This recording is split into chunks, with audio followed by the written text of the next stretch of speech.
YouTube Ozic going the Goat House is back with an updated 3-round NFL mock draft with just over 3 weeks to go until it all starts. Excited for this updated mock.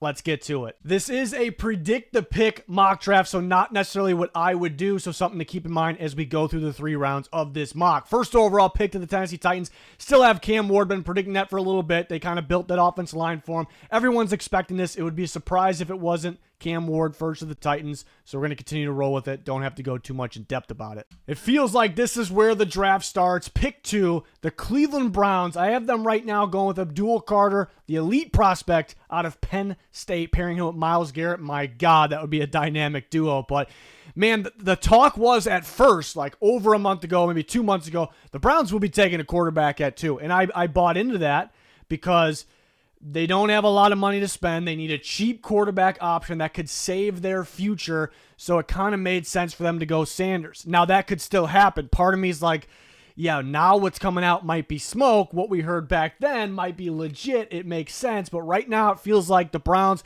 will either trade out of pick 2 or they're just going to take Abdul Carter. It's coming out that Carter won't make it by pick 3. So we're going to go with that with the updated mock draft right now because it sounds like Sanders could slide a little bit, but I would not be surprised if the Browns took Sanders at pick 2. Both the Browns and the Giants really want Cam Ward. Unlikely they're going to be able to get Cam Ward unless they trade away the freaking house, right? Probably not going to happen. So for right now, Cam Ward 1, Abdul Carter 2 to Cleveland. The Giants at 3 go with my number 1 prospect in the NFL draft, Abdul Carter, right there with them. But Travis Hunter, the receiver and corner from Colorado. Now, the Giants could go with Shedeur Sanders as well. It's definitely a possibility, but man, they go out and get Russ. They go out and get Jameis. It doesn't mean they're for sure done getting quarterbacks, but you get multiple options that possibly could start with the incentive base where one of these guys might have to start and could earn those incentives. I don't think you do that and then reach on a quarterback at 3. I think they did that so they don't have to reach on a quarterback at 3 and they can take best player available. It makes a lot of sense. So I almost think it's a waste if you don't use Hunter at receiver. He checks every single box as an elite receiver prospect, for him, but checks a lot of boxes at corner as well. But I think he can be a top 3 receiver right there with Jefferson and Chase early on in his career. Maybe bold, shouldn't be that bold, but pair him with Neighbors and Slayton, make Slayton a high-end receiver 3. Makes a lot of sense. He also can start at corner with a Debo and the other guys. They have Phillips for the slot. Definitely a possibility there. But the Giants go Travis Hunter, what they should do for sure, and what I'm predicting them to do here at pick 3. The Patriots at 4 go at LSU offensive tackle Will Campbell, who's a highly talked about prospect right now. It's because of the arm length. He shows up at this pro day. Arm length is longer in the combine, 33 inches. That's a huge win for him. And just based on what's going on with other prospects, it almost seems like the league, at least media, we are all disregarding the combine numbers because some of the Senior Bowl in the pro day numbers are matching up. So it's a huge win for Will Campbell. And I think everyone kind of guilty of making the arm length play too much of a factor here, but now not too much of a problem. You turn on the tape, even last year, dominant tackle. This guy's a plug-and-play left tackle, day 1. The Patriots left that hole open for a reason. This seems like a Mike Vrabel type of dude as well. It's a little bit of a bonus there. They went for a bunch of receivers. They end up with Diggs. The only other thing I could see here is Ashton Jeanty. They kind of left that hole open as well, even though they have an option like Stevenson on the roster. But I'm going to go Will Campbell, and I'm projecting that I will be projecting this here on out unless we hear something out. So I feel like this is a decent probability that Will Campbell finds himself going to New England at pick 4. Jags at 5 go Mason Graham, the Michigan defensive tackle. It felt like they filled a lot of other holes and they left the interior open, which they'll look to do. There could be a surprise here. This could be the first surprise on draft day where they go with a different defensive tackle. Walter Nolan, as long as the character concerns check out, he is as talented as Mason Graham. They have different strengths and weaknesses, but Nolan has a lot of upside. So they're actually, believe it or not, is somewhat of a debate at the top. Which guy has the better upside? Which guy is better? But most people believe Mason Graham. He is a unique type of defensive tackle, so quick, can shed blocks. I think the only concern with him, some people say he's a little stubby. Does he have the measurables you look for? But he is so good working laterally east to west. Sometimes he spends a little bit too much time on that, and that kind of results in the production being low, less backfield production than he is capable of getting. So that's really the only knock on him, why teams could prefer Walter Nolan over Graham. But that's what I'm projecting right now. Graham most definitely worthy of the 5th overall pick. He's a guy that can go in that 5 to 10 range. But for right now, Jags take Graham at 5. 6, I still have the Raiders grabbing Ashton Jeanty. I think he could go as early as pick 4 to the Patriots. Maybe he could slide a little bit to the Saints at 9 or the Bears at 10. Should not get by that 10 spot, but Raiders could go several directions here as they do have some needs, but you have an elite prospect at the running back position. Even though he's worthy of a top pick because he's an elite prospect, you could have the debate where, I can get another top-tier prospect and then still get a really good running back in the 2nd or 3rd round. So their teams will have the debate internally, so it should be very interesting to see where he goes, where the other running backs fall. But I'll still have Jeanty going to 6 to the Raiders. And there goes Shedeur Sanders, pick 7 to the Jets. And I still could see him going. Part of me could see him going to pick 2 to the Cleveland Browns. Maybe all the recent stuff is smoke. The Browns badly need a quarterback and badly need a quarterback on a cheap, like a rookie deal. So it does make sense. I could see it. But the word is right now he could drop a little bit. I could see the Jets grabbing him. Yes, they signed Justin Fields. They signed him to a 2-year deal. There's nothing locked in long-term there. The league doesn't really view him as a for sure thing. I mean, he was playing okay for the Steelers last year, and he still got benched. They were winning, so they're not locked in with them. They have an opportunity to get in a much different quarterback than Justin Fields. They both share the weakness of holding the ball a little too long, but Sanders will sit in the pocket and he will get the ball downfield pretty accurately, something for their prized possession, Garrett Wilson, who they're trying to extend. So I totally could see this. I could see Armand Membu because they need a right tackle pretty badly. I could see Tyler Warren or even Loveland because they could use a tight end. Some people still believe, they're going to take a tight end. Watch for them to take a tight end. Could see it. Could see defensive tackle if Graham drops a little bit, but in this case, Sanders falls in their lap and they take a shot on him at 7. Panthers at 8 is a very, very interesting pick. Right now I have Shamar Stewart, the Texas A&M pass rusher. The whole world is split on him. He can go as early as 8. I mean, he can even go earlier than that. Or he can drop to the 20s. But the way I look at it, he checks after Abdul Carter, this guy, I mean, even with Abdul Carter, Stewart, when you combine athletic and physical traits, he is the best in the class. I know Mykel Williams has elite physical traits, and then you watch him on tape, everyone worried about the sack totals. But, man, he explodes off the ball. He wins with speed. He wins with power. He's a disruptor. He's solid stopping the run. He's a guy that right now, with his traits out there, he's creating for his teammates. And if an NFL program like the Panthers, they work with those traits, they can get production from him as well. So right now, I personally have him as my number 2 pass rusher. It is, somewhat close, but he checks a lot more boxes than some of the other guys. But a lot of talk about Mykel Williams here. I worry about his explosive get-off, but is he a fit in Giro Evero's scheme? I question that. So I'll go with Stewart, but why it's an interesting pick here at 8 is, a guy like Tetairoa McMillan really fits, would fit Canales' offense and what Bryce Young needs out there, but it sounds like it might be a little too early where McMillan's actually going to go, and it sounds like the Panthers could be gearing up to go defense. It very well could be an edge rusher. Is it going to be Stewart? Is it going to be Williams? Is it going to be Mike Green? Is it going to be James Pierce? Is it going to be Jalen Walker if they like him enough at edge rusher? It's going to be super interesting how these pass rushers after Carter fall off the board, but I love Stewart's upside. I'm not too worried about the sack totals right now. I think people are focusing too much on that. I mean, Jared Verse won Defensive Rookie of the Year with low sack numbers because he created for his teammates and he was very impactful, getting pressure, disrupting plays. So think about that. Saints at 9, go at Missouri offensive tackle Armand Membu. They'll plug him in at right tackle if they want to keep Fuaga at left. Maybe too good to pass for them at this point. He has really good, super flashy moments on tape. And I'm finding some moments, especially against games like Alabama, where he has lost his balance a little bit lunging. So he has a lot of these tackles, they have big-time strengths, but then some weaknesses that keep them from being an elite prospect. But he's physical, and for his size, he can move. I think Kellen Moore and the Saints would love him at 9. The Bears at 10 go with Ole Miss defensive tackle Walter Nolan. Now, Chicago could go a couple different routes here. Maybe they're hoping Jeanty falls to them. Could they go Omarion Hampton? I think he's worthy of the pick. That talented. They could go left tackle. I recently finished the tape on Walter Nolan. I am a massive fan. This dude could be a star. He should be in the conversation with Mason Graham, and I bet there are teams that actually have him. It might sound bold, but as the number 1 defensive tackle. So explosive off the ball, polished stopping a run. He can disrupt in the passing game, obviously. Ole Miss would line him in different spots. So they put him off the edge sometimes, and he was just too strong, too physical, too explosive. He's more explosive than a lot of edge rushers in this class. So I think this is a legit prospect. Some talk about his character out there. I don't get the feeling that it's that major of a concern. We'll see. But this dude's a stud. He's going to be well inside the top 10 on my board. Bears go that route. They have Grady Jarrett. They have Billings for early downs. They have a couple young guys that haven't really lived up to the hype yet. Maybe, for them, it's a new staff in there on top of it. They need another guy that can start in there, at least on passing down. So they go Nolan. In my opinion, too good to pass at 10. 49ers, I would love Nolan for them. I mean, that's a great fit. He just comes off the board at 10, so they go Jahdae Barron, the corner from Texas, a guy that can align outside and inside, and the 49ers really value that.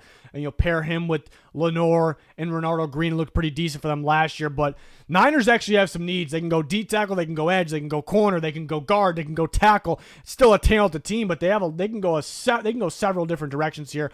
Barron's a guy I could see going in the top 10. Could end up going to the Raiders, the Panthers, teams like that. Have him here at 11 in this mock to the Niners. Cowboys go Matthew Golden, the rising Texas star receiver.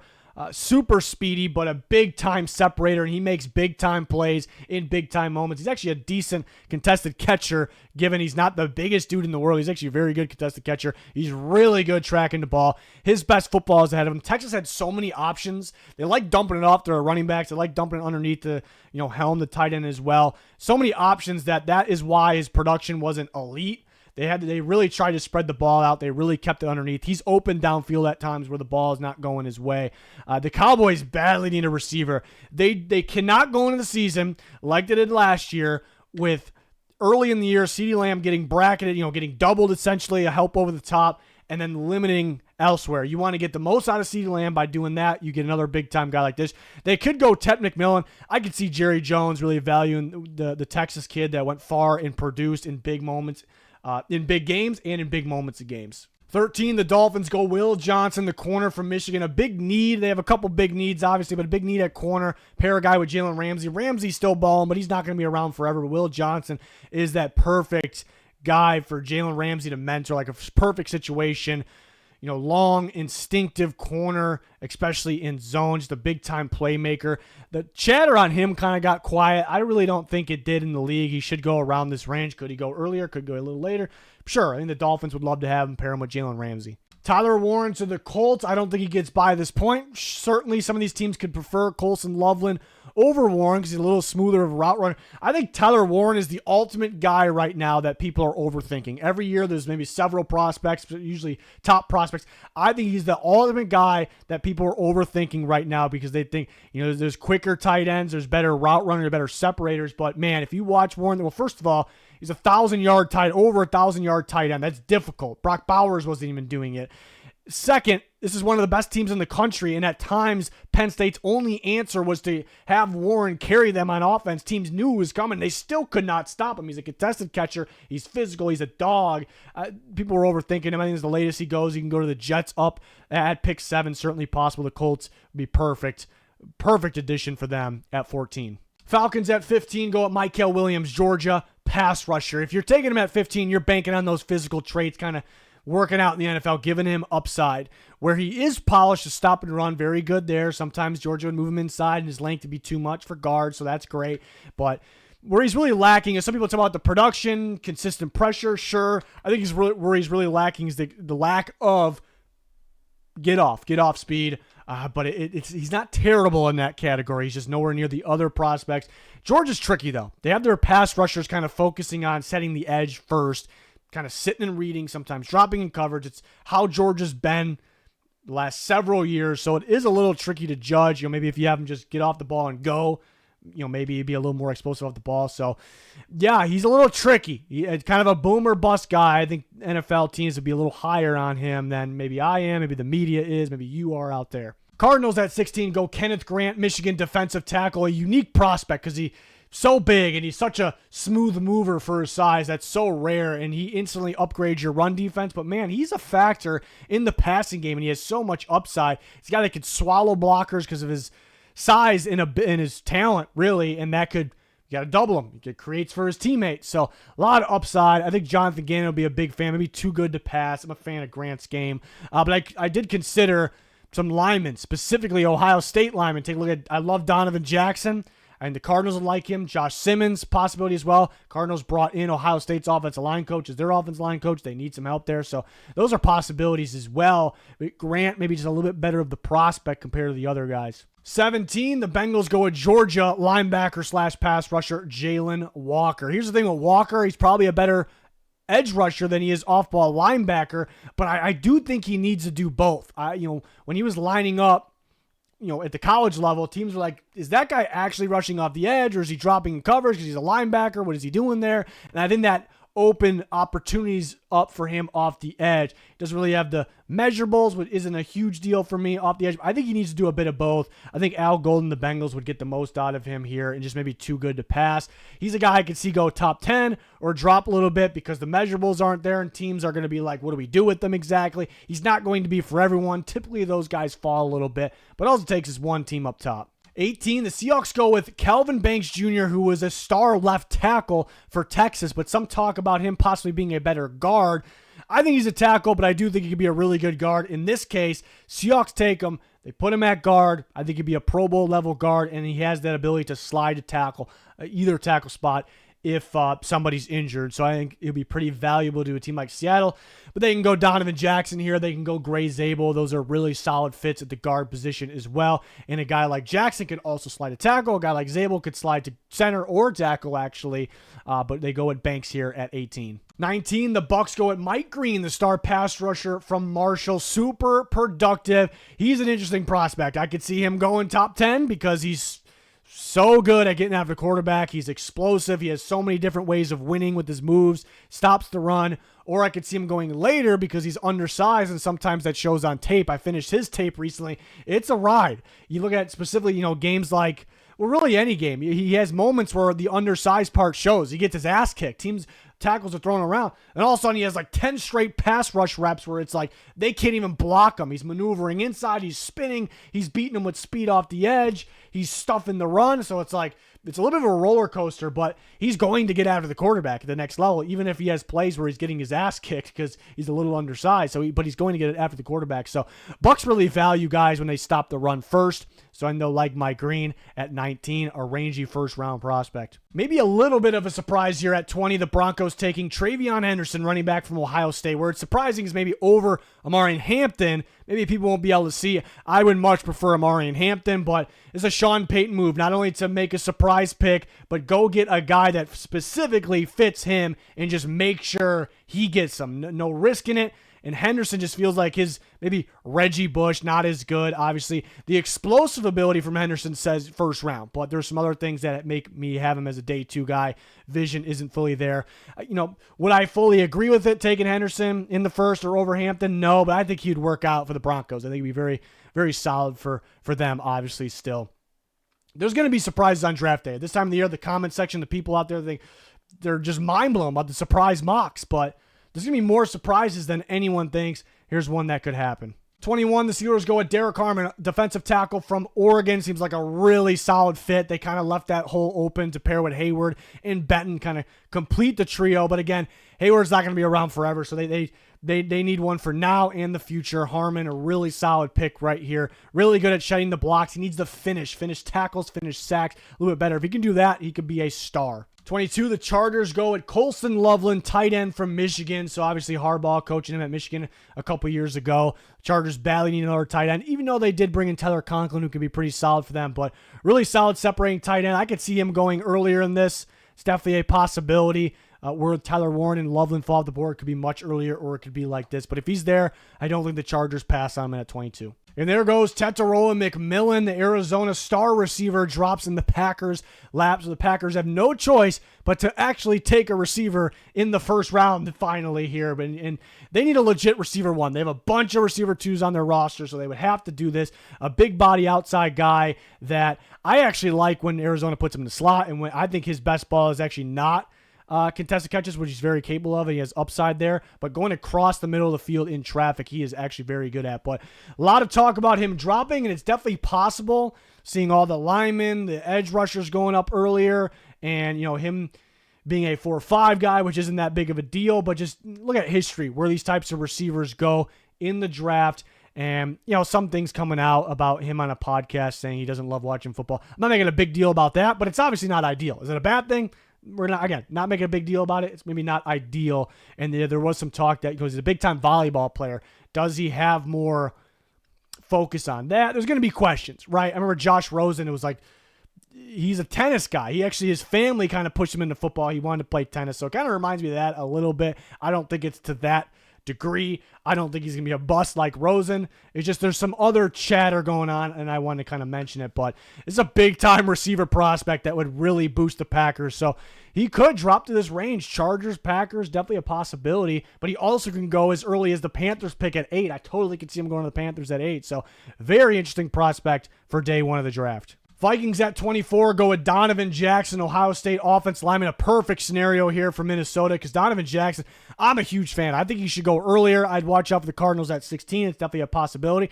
I think he'd go even earlier than that because this dude is a beast of a guard. He can fit any scheme. He's such a smooth mover, but he's very physical. But when he filled in that tackle, he's very solid as well. So Vikings start him at left guard. If Darisaw goes down again, because remember he had an injury last year, he had a couple injuries before that as well. He can slide to left tackle for them. Perfect for the Vikings. Jackson, this has got to be his floor to me. After watching him on tape, I'm a big fan. A guy that could go earlier in this. Back-to-back Buckeye offensive lineman, Josh Simmons, tackle, going to the Texans at 25. A guy that can go, I can see him going to the top 10 because he's got explosive ability, such quick footwork, elite, I would actually say, in those categories. He can get downfield, hit blocks. He can be perfect for outside zone. He needs a little more power. He does get, he struggles to anchor a little bit, and he's coming off an injury. He looked to be moving okay at his pro day, though. So it's a guy that he's not going to be for everyone, but some teams are going to love him, and the Texans would love him at 25 here. 26, maybe a little bold having the Rams take a linebacker because they just completely have not been valuing it. But again, different defensive coordinator last year. That was really their big flaw. They left it wide open. The linebacker unit there in LA is brutal. They need more help to help stop the run. And maybe they'll make an exception for Jahad Campbell here, the Alabama linebacker, because he's a little bit more than just an off-ball linebacker. He's pretty damn solid in coverage. He's super athletic. He's rangy, and he can pass rush. So, and they could use some more pass rush help other than what they currently have. So maybe I have a gut feeling they finally start to value the linebacker position. They see what happened last year. The Eagles get Bond. It helps them. So maybe, doesn't necessarily mean I think they're going to do it in the first round, but in this scenario, I think they do. 27, the Ravens take Tyler Booker, Alabama guard. I had this last time as well. Tyler Booker has the potential to be a Pro Bowl guard if he is in the right scheme. He cannot go to an outside zone scheme. I don't think an outside zone team's going to draft him because they value foot quickness, ability to get downfield, hit blocks.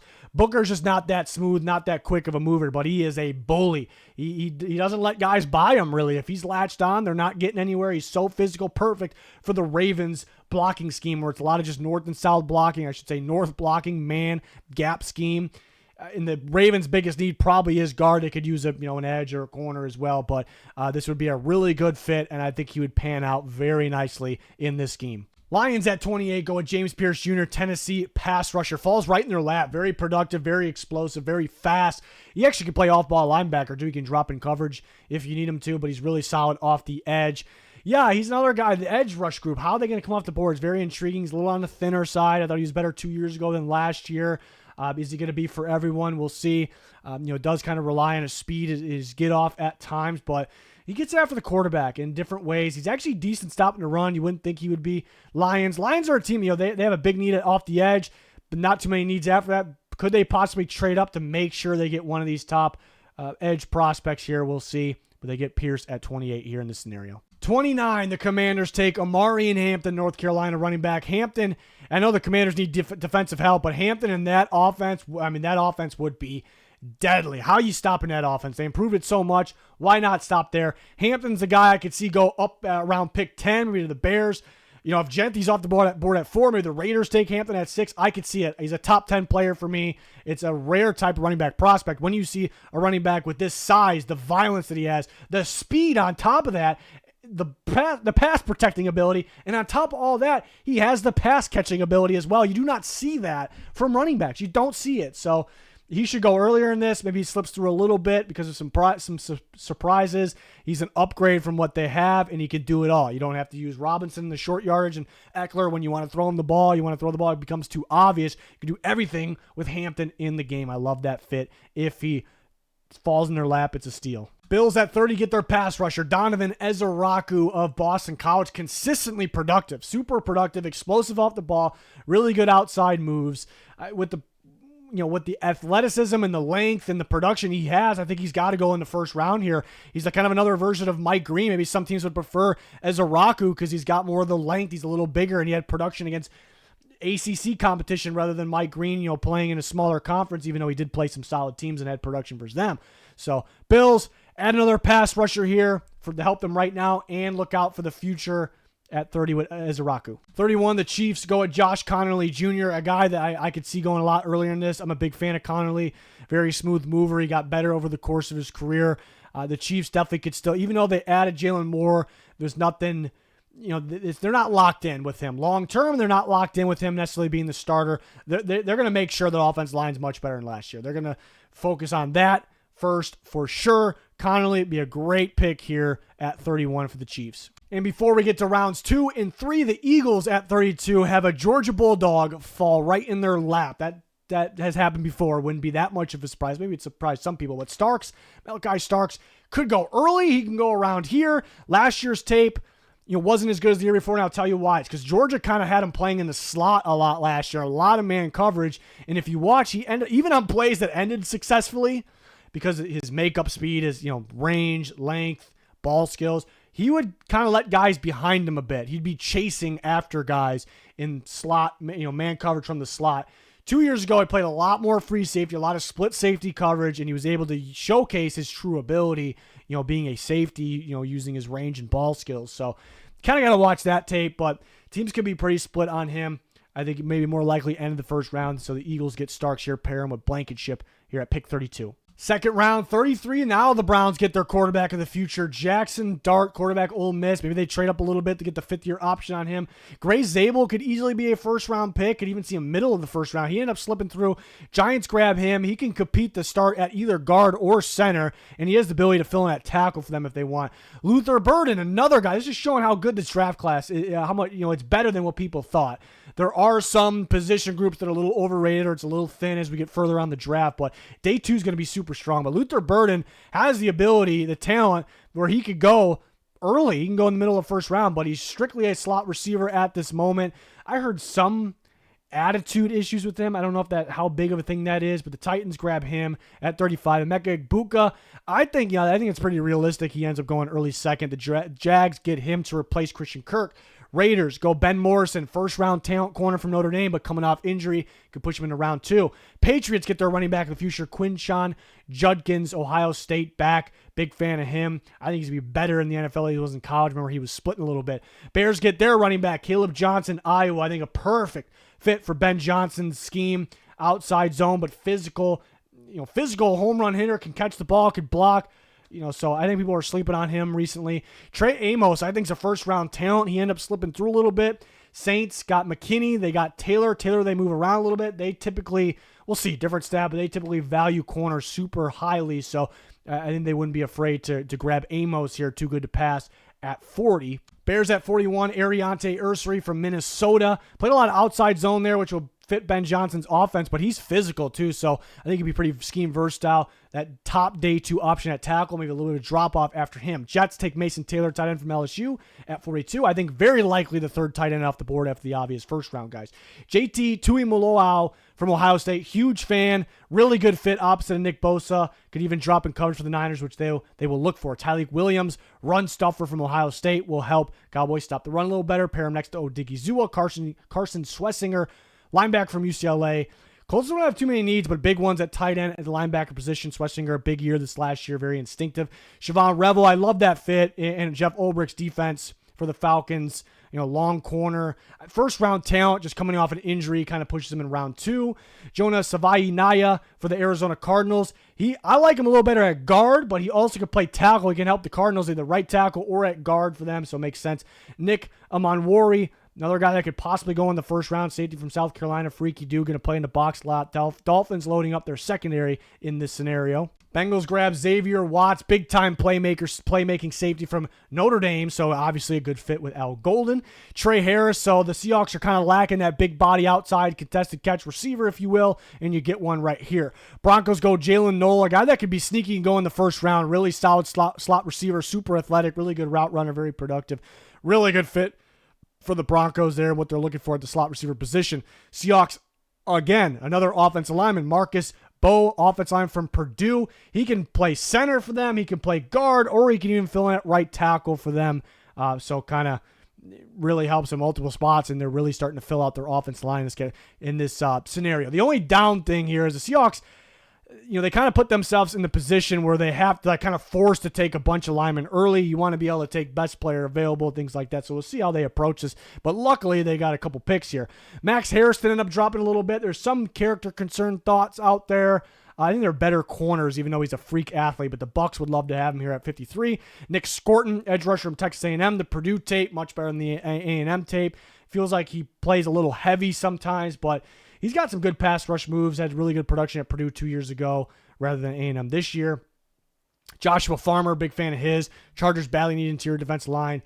Physical, lengthy guy, was doubled a ton. Alfred Collins, a dominant run-stopping defensive tackle. He's going to come in and help your run defense right away. You wish the get-off was a little bit more. You wish he was a little more involved getting after the quarterback. If he was a little bit better at those things, he'd be a first-round pick. But the Bills definitely could use his talent stopping the run, and he has upside elsewhere. Panthers at 57 grab the receiver that they need, Jaden Higgins, outside lengthy, pretty athletic, contested catch receiver from Iowa State. Darius Alexander, Toledo defensive tackle. Alexander to the Texans, he's got some first-round flashes. He's a little bit older of a prospect, and he played against weak competition, so second round makes a little more sense, but talented dude.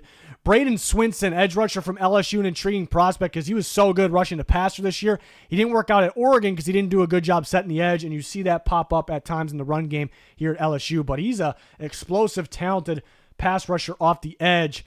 Ravens are typically good stopping the run, so they could afford to get a guy like this. Ty Felton, I think this is a round 2 guy. This might be a little bold. The Maryland receiver, I watch him. He can do a bit of everything. There's games he had against USC, against Michigan State. There was more in there where the defense had no answer for him. He was too much. He's a very talented dude that could separate. They could use his elite speed, that can track the ball along the sideline, catch over the traffic. I think he's a round 2 guy. Maybe he goes round 3, but it just, for some reason, since Brad Holmes has been with the Lions, the GM, he seems to take a lot of guys that I think, these guys are going to go way earlier than I think, that everyone thinks. They're better than everyone thinks. So I'll bank on that here with that one. The Lions don't have a ton of needs. They could take a shot in a receiver like this. Commanders need a pass rusher pretty badly at this point. They go Arkansas's Landon Jackson, a pretty freaky athlete. I think his tape does say more of round 3, but because of he has some production and because of the athleticism and the upside, take a shot at him late second round here. I think a really good fit for Dan Quinn. Azareye'h Thomas, another guy, could he sneak in the first round? Sure.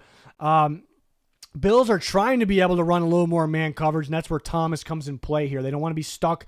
Leslie Frazier years, they were stuck running cover two, and they're trying to mix it up. A lot more cover 3 last year, trying to sprinkle in some man. So this kind of can help them with that. He's a little on the slower side at the pro day, so that could force Thomas to drop a little bit, but pair him with Benford.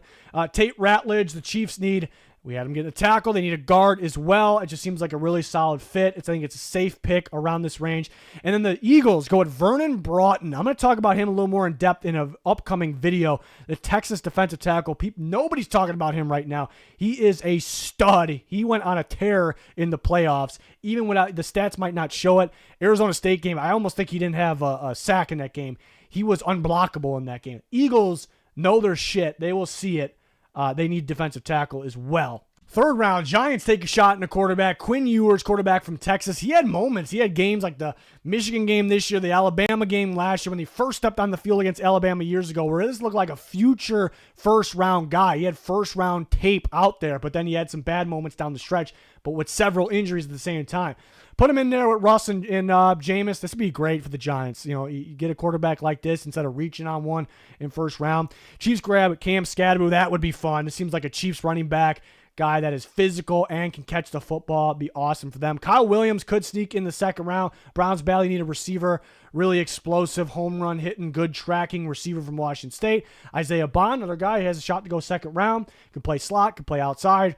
Raiders definitely could use another receiver in there. Ozzie Trapolo, another guy that can go second round. He could end up being a starting right tackle for someone. But in this case, learn from Morgan Moses for a year, and then boom.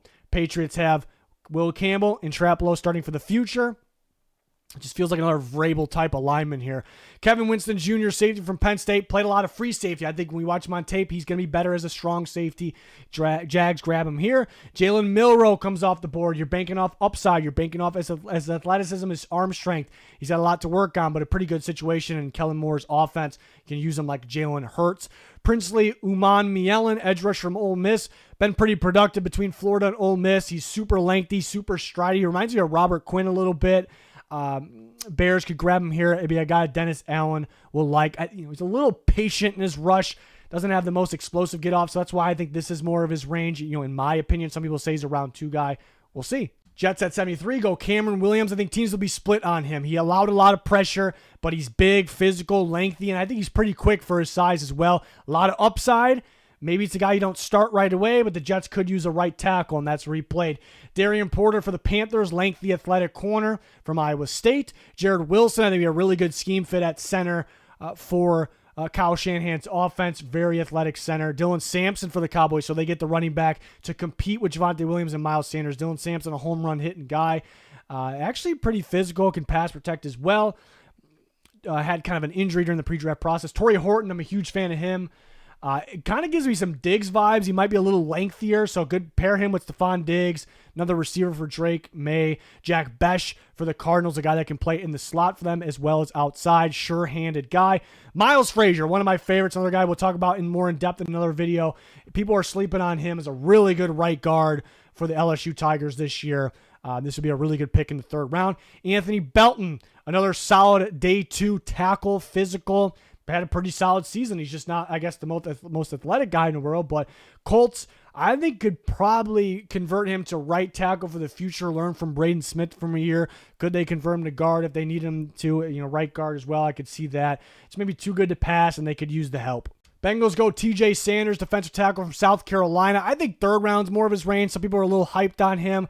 I think he's kind of limited to passing downs, and is he the greatest there right now?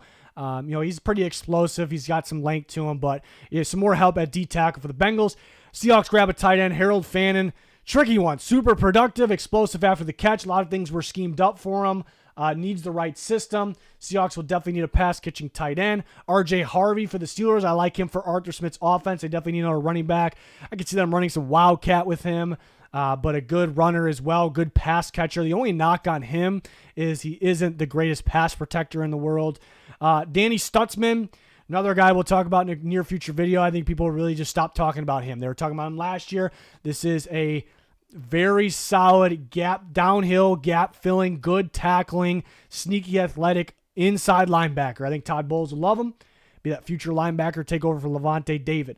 Terrence Ferguson, tight end from Oregon.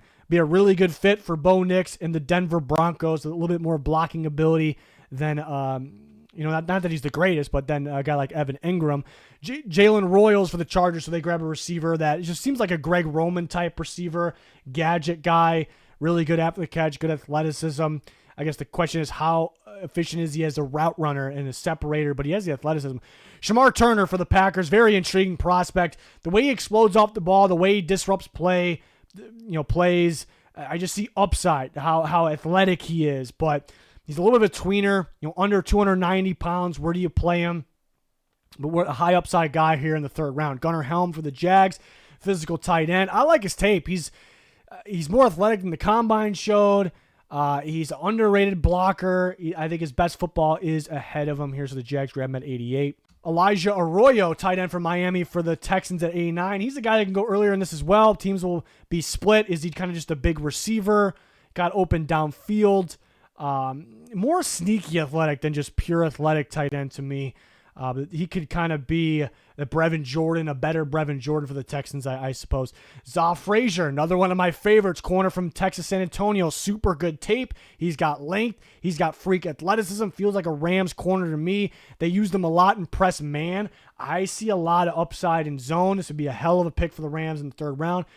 Andrew Makuba, safety from Clemson. Could pair another one, grab another safety with Kyle Hampton, pair him with Kyle Hamilton, I should say. Very instinctive safety here. Seahawks grab Josiah Stewart for Mike McDonald's defense, an edge rusher that is super explosive on the ball. He's physical. He can drop in coverage. That's a really good fit for Mike McDonald. He almost has some moments where he looks like a first-round pick. He's just severely undersized for a pass rusher. Saints grab a physical back to pair with Kamara, Damian Martinez, who for a physical guy has got some wiggle to him. And then there goes Jaden Blue, the all-explosive running back that people have been sleeping on during this cycle. Super explosive. You can line him up in the slot because he can catch the ball very well. Browns grab him. Billy Bowman Jr., a guy that can go a lot earlier as well. He can play a split safety. He can play a slot corner as well. So the Chiefs, after they lost Justin Reed, even though he's not specifically the replacement there, but add another DB. Jacob Parrish, corner from Kansas State, played outside very, very well because of his size. Maybe he has to play inside, but I like him on the outside. I think the Eagles would be fine with that. Play him on the outside. I feel like they're not going to worry too much that, he looks really good on tape on the outside. That's where they'll put him. They're going to need another corner after losing Slay, even though they have some other options. And to finish off the third round here, the Vikings take a shot on Omar Norman Lott. Seems to be a fan or media favorite, at least on social media. I think this is more of his range, even fourth round. He was productive getting after the quarterback, but Tennessee only really used him on obvious passing downs.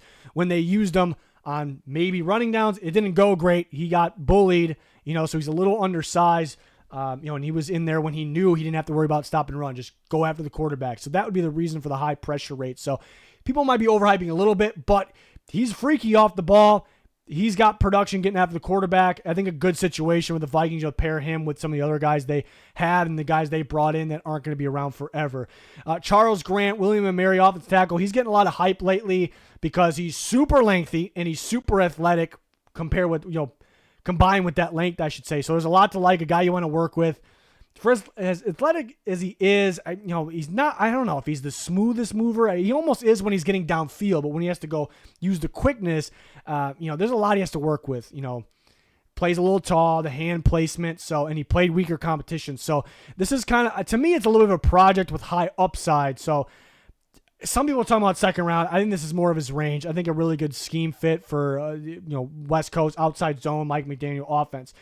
Demetrius Knight Jr., maybe too good to pass at this point. A downhill, athletic, physical linebacker from South Carolina. Maybe the Giants have bigger needs, but a talented guy that I still had on the board here. 49ers grabbed a center already. Now they grab Wyatt Millam from West Virginia. He played tackle very well, but he is severely lacking arm length. I think he has a lot of upside at guard, specifically left guard, which the Niners could use. Tyler Shuck, quarterback from Louisville. Maybe the more pro-ready guy here. He has the ideal size, prototypical size, unlike some other guys. He has arm strength. He has flashy ability. I think a good situation to plug him in right behind Matthew Stafford, a really good fit in McVay's offense. In a total Lions pick here with J.J. Pegues, defensive tackle from Ole Miss. Solid defensive tackle for his size, getting off the ball. Ole Miss even lined him up off the edge at times. He looked pretty solid there, a good mover for his size. But they used him in the backfield a bit. Actually, the backfield on offense, and they gave him the ball, and they were pretty successful short yardage, gadget plays, red zone. I think the Lions would love to have him. They could use him at D-tackle, depth, and even at offense at times. So there you have it. There's still some really good guys on the board. Always a lot of work doing these big mock drafts like this because we got to make the mock, we got to make the graphics. We made new graphics here, record, edit, upload. So going in this time of the year, love it. And can't wait for our upcoming content leading up to the draft. And we'll be live during day one of the NFL draft, and we'll have videos, grades, winners and losers throughout every single day of the draft and live analysis day 2 and 3 on our Twitter. So make sure you follow that as well. But like, subscribe, turn notifications on. You won't regret it. It's going to do it. Thanks everyone for watching. Goodbye.